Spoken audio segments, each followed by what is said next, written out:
il faut aller se promener en Cisjordanie pour se rendre compte de la situation. Moi, j'y étais récemment en vacances, j'ose dire, pour voir. Mais c'est terrifiant. C'est-à-dire, vous avez des petits bouts qui sont soumis à l'autorité palestinienne, des petits bouts qui sont moitié administrés par les Palestiniens, moitié par les Israéliens. Et puis, je dirais, la plus grande part, toute la Cisjordanie utile, de plus en plus uniquement contrôlée par Israël.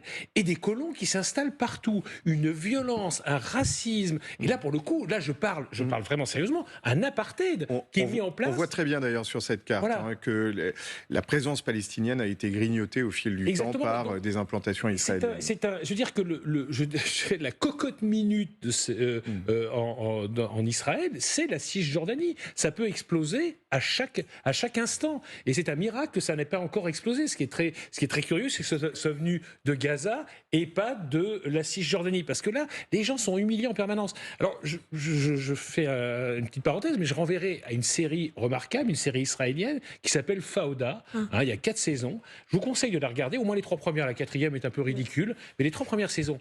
Et ça vous montre que les Israéliens, comment se comportent les Israéliens. On se croirait, alors pour le coup, véritablement en Afrique du Sud. Ils les considèrent vraiment comme du bétail, ils les maltraitent, ils rentrent effectivement dans les maisons et ils dessinent des croix.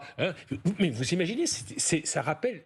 Pour nous, Français, ça nous rappelle quand même l'occupation allemande et le mépris à l'égard des gens qui étaient occupés. Donc là, Israël joue vraiment avec le feu. Et ce qui s'est passé à Gaza n'a été possible que parce que l'armée était en Cisjordanie pour protéger les colons d'extrême droite qui, tous les jours, tuent des civils. Je répète, tuent non pas des terroristes, mais des civils pour leur piquer leurs terres. Il faut se rendre compte du truc. Moi, c'est un miracle que ça n'ait pas encore explosé. Donc là, Israël devrait faire très attention. Et là, je pense que sur la Cisjordanie, personne, je dis bien personne, ne peut soutenir Israël. C'est un territoire occupé que Israël aurait dû depuis longtemps évacuer. Israël a juridiquement, diplomatiquement, humainement tort en Cisjordanie.